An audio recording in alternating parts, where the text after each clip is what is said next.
Angkatan Bersenjata Federasi Rusia melanjutkan operasi militer khusus Hari 540.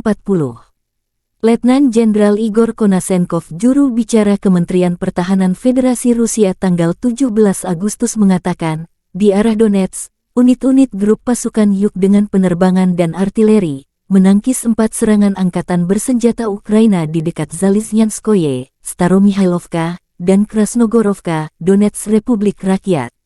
Selain itu, detasemen penyerangan kelompok pasukan Rusia melakukan serangan yang berhasil dan memperbaiki situasi di sepanjang garis depan. Serangan rudal di stasiun Mezevaya, wilayah Dnepropetrovsk menghancurkan kereta militer dengan amunisi. Musuh kehilangan hingga 310 personel Ukraina, 1 tank, 3 kendaraan tempur lapis baja, 9 kendaraan bermotor, dan artileri D-20 ke arah ini dalam 24 jam.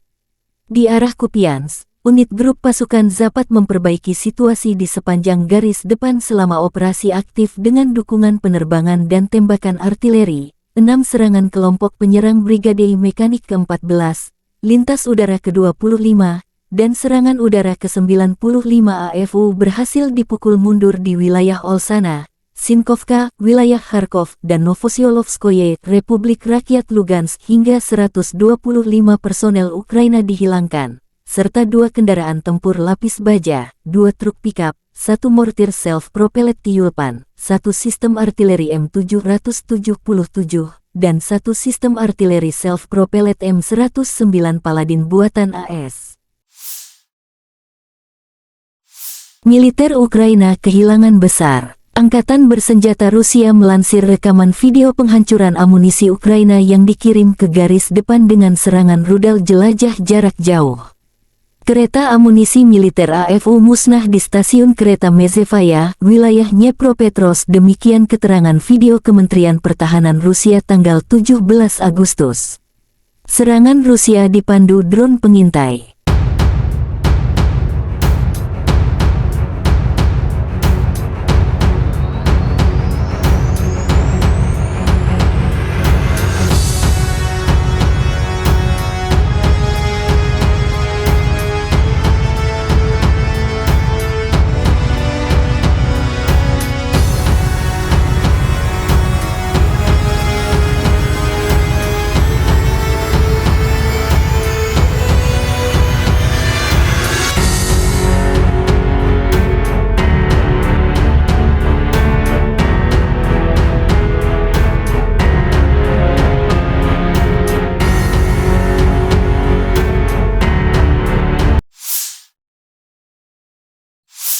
Militer Rusia memborbardir pertahanan Ukraina dengan serangan roket pengharapan oksigen Solntsepyok TOS-1A di arah Krasny Liman. Roket penyembur api berat ini melakukan tembakan salvo bertubi-tubi ke benteng musuh. Serangan akurat dipandu drone pengintai. Kerugian musuh belum dihitung, demikian keterangan video Kementerian Pertahanan Rusia tanggal 16 Agustus. TOS-1A Solntsepek adalah sistem penyembur api berat atau roket termobarik yang dimaksudkan untuk mendukung tembakan langsung dari infanteri maju dan tank tempur utama. TOS-1A merupakan versi perbaikan dari sistem penyembur api berat TOS-1 asli. Itu diadopsi oleh Angkatan Darat Rusia pada tahun 2001. Terkadang sistem ini dijuluki Solntsepek. Solntsepek sendiri ialah bahasa Rusia dari matahari terik, blazing sun. Beberapa sumber melaporkan bahwa sistem ini digunakan selama agresi militer Rusia di Ukraina pada tahun 2014. Sistem peluncur termobarik ini banyak digunakan selama invasi Rusia berikutnya ke Ukraina pada tahun 2022. Sistem penyembur api berat TOS-1A dimaksudkan sebagai dukungan tembakan langsung dari unit infanteri maju serta tank tempur utama dan bergerak dalam perintah tempur mereka. Digunakan untuk membersihkan bangunan, benteng lapangan, dan bunker. Senjata ini juga efektif melawan kendaraan lapis baja ringan. Sistem penyembur api berat umumnya mirip dengan sistem roket peluncuran ganda, tetapi TOS-1A menembakkan berbagai jenis roket dan memiliki jarak tembak yang jauh lebih pendek, kira-kira 6 km. Artinya, jika TOS-1A sudah digunakan, berarti pasukan Rusia semakin dekat ke pertahanan musuh sebelum pasukan infanteri menyergap langsung dan berhadapan musuh face-to-face. Penerbangan operasional taktis dan angkatan darat, pasukan rudal dan artileri kelompok pasukan Rusia membombardir tenaga kerja dan perangkat keras AFU di 138 area. 2 titik kontrol drone AFU dihantam di area permukiman Lastokino, Republik Rakyat Donetsk dan Ivanovskoye, wilayah Zaporozhye. Sebuah pos komando dan observasi unit Brigade Mekanik ke-67 AFU dan depot amunisi dihantam di dekat Serebrianka, Republik Rakyat Donetsk. Pasukan pertahanan udara Rusia mencegat 1 proyektil HIMARS-MLRS. Selain itu, 18 kendaraan udara tak berawak Ukraina dicegat.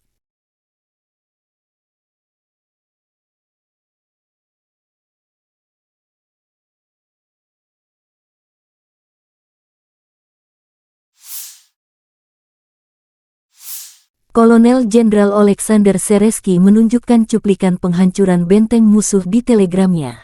Arah Bahmut, Omber ke-22 dengan senjata self-propelled 2C1 Gvozdika menghancurkan Rusia.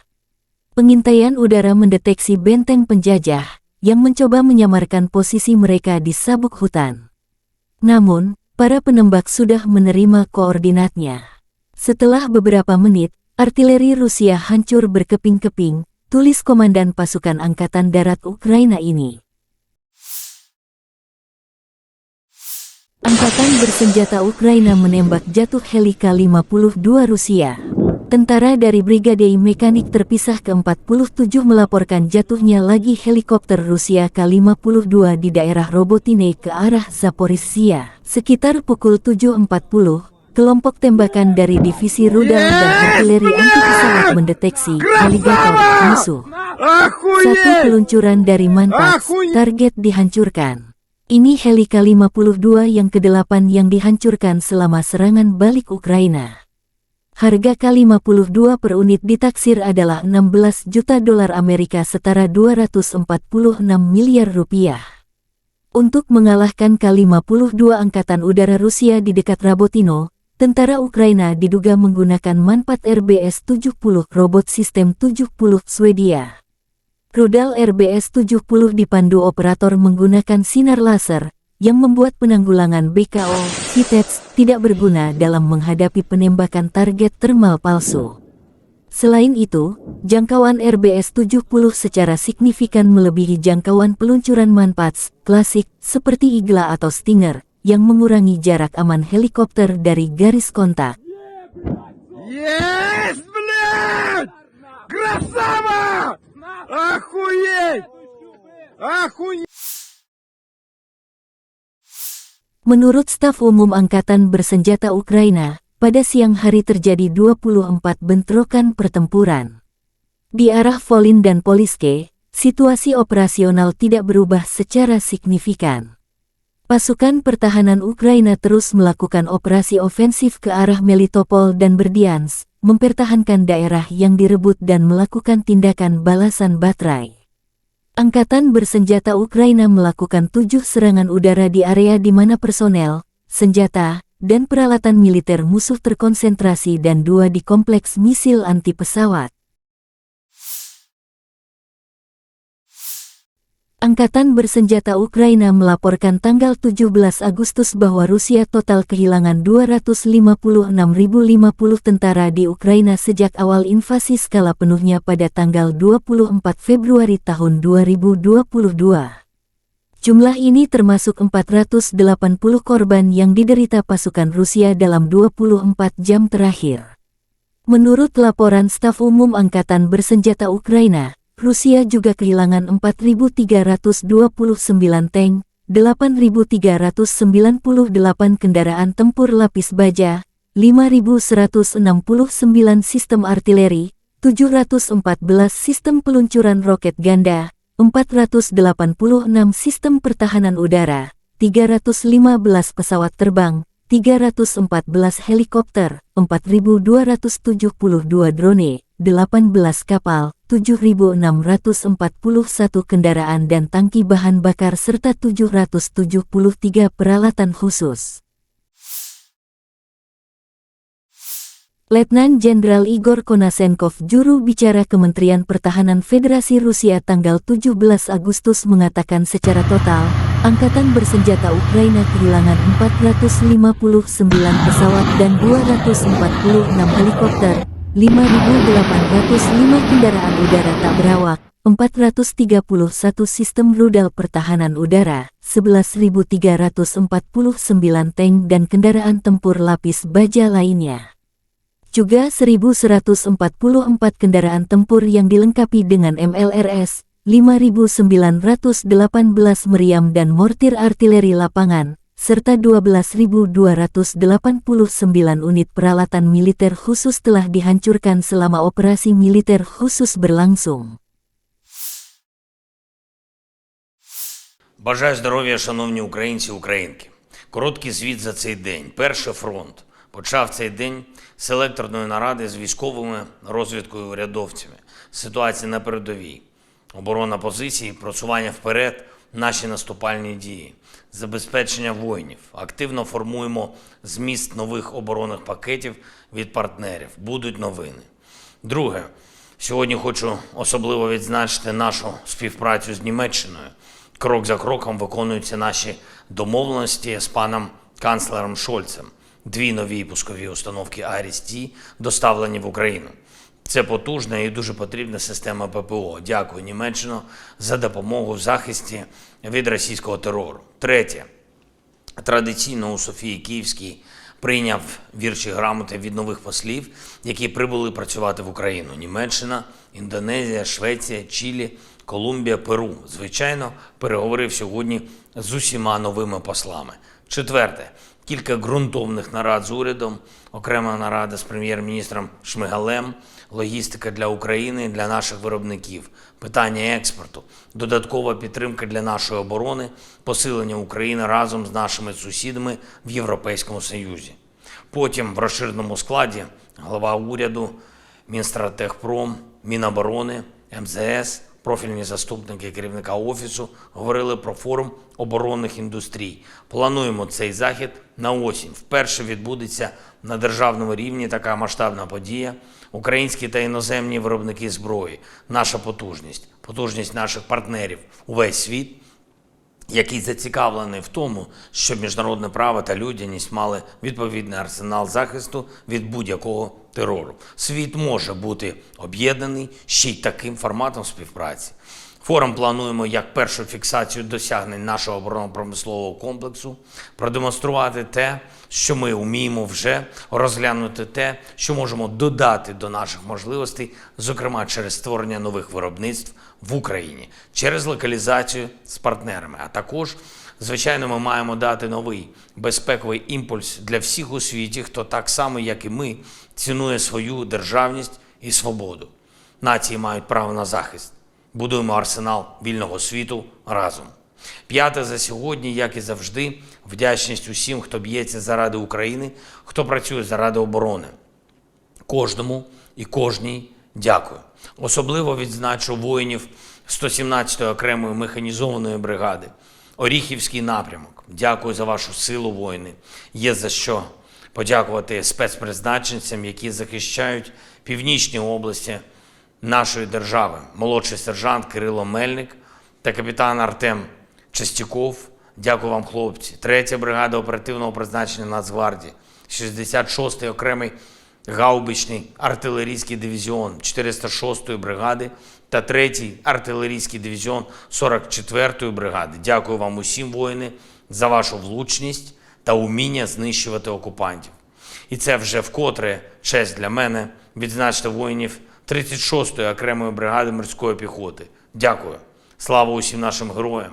Ще кілька речей. Сьогодні моїм указом введено в дію рішення РНБО щодо підсумків перевірки воєнкомів і загалом роботи центрів комплектування. Повна заміна керівного складу.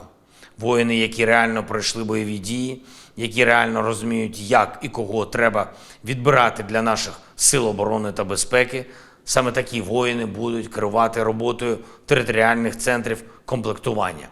Цій системі потрібна гідність, цій системі потрібна раціональність, цій системі потрібно вміння дати фронту саме таких людей, які можуть посилити нашу оборону. В кожній бойовій бригаді, які я відвідав цього тижня, а їх 16, воїни говорили про проблеми із комплектуванням. Початок цих проблем, зокрема те, як працюють військкомати. Їхня робота має стати іншою і стане завдяки бойовим офіцерам. Щойно підписав один з ключових законів, які Україні необхідні для відкриття переговорів з Євросоюзом про вступ нашої держави. Відкриття переговорів вже цього року. Закон, який гарантує прозорий, професійний і доброчесний відбір суддів Конституційного суду. Наша держава ще на крок ближче до вступу в Євросоюз. Слава Україні! The armed forces of the Russian Federation continue the special military operation. In the Donetsk direction, units of the Yug group of forces, in close cooperation with aviation and artillery, repelled 4 attacks by Ukrainian armed forces near Zaliznyanskoye, Staromikhailivka and Krasnogorovka in Donetsk People's Republic. In addition, the assault detachments of the Russian grouping of forces conducted successful offensives and improved the situation along the front line. A missile strike on the Mezhevaya station in Dnepropetrovsk region destroyed a military train with ammunition. The enemy lost up to 310 Ukrainian personnel, 1 tank, 3 armored fighting vehicles, 9 motor vehicles, and 1 D-20 howitzer in this direction during the day. In the Kupiansk direction, units of the Zapad group of forces improved the situation along the front line in the course of active operations with the support of aviation and artillery fire. During the day, 6 attacks by assault groups of the 14th Mechanized, 25th Airborne and 95th Air Assault Brigades of the Ukrainian Armed Forces were repelled in the areas of Alshana, Sinkovka in Kharkov region and Novoselovskoye in Lugansk People's Republic. During the day, up to 125 Ukrainian personnel were eliminated, as well as 2 armored fighting vehicles, 2 pickup trucks, 1 Tilpan self-propelled motor, 1 M777 artillery system, and 1 US-made M109 Paladin self-propelled artillery system. In the Krasny Liman direction, units of the Center Group of Forces repelled an attack by an assault group of the Ukrainian 42nd Mechanized Brigade near Kuzmino. In addition, comprehensive fire damage was inflicted on the enemy close to Kremenная and Chervonaya Dibrova in Lugansk People's Republic. Up to 55 Ukrainian troops, 2 armored fighting vehicles, 3 motor vehicles, 1 Akatsa self-propelled artillery unit, and 2 D-30 howitzers were destroyed. In the South Donetsk direction, professional actions by units of the Vostok group of forces, airstrikes and artillery fire inflicted a comprehensive fire defeat on the enemy near Priutnoye in Zaporozhye region, Staromayorskoye and Rovnopol in Donetsk People's Republic. More than 175 Ukrainian servicemen were neutralized, as well as 2 tanks, 3 armored fighting vehicles, 2 motor vehicles, 1 D-20 howitzer, and 2 Gvozdika self-propelled artillery units. In the Zaporozhye direction, units of the Russian grouping of forces, supported by aviation, artillery, and heavy flamethrower systems, repelled an enemy attack and inflicted a comprehensive fire defeat on the assault detachments of the Ukrainian 46th Air Mobile Brigade close to Rabotino in Zaporozhye region.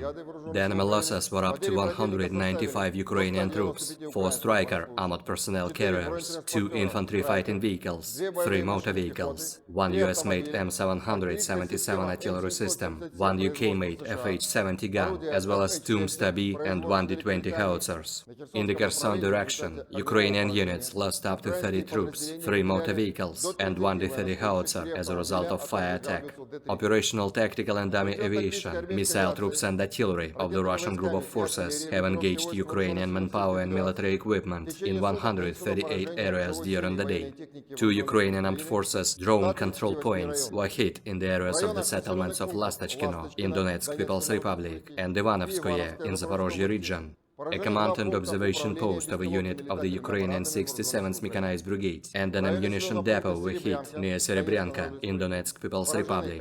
Russian air defense forces have intercepted one HIMARS MLRS projectile during the day. In addition, 18 Ukrainian unmanned aerial vehicles were intercepted in the areas of Zhitlovka of Lugansk People's Republic, Solidar, Nikolaevka, Zarya, Orlinskoye in Donetsk People's Republic, Mirnoye in Zaporozhye region, and Olshana in Kharkov region.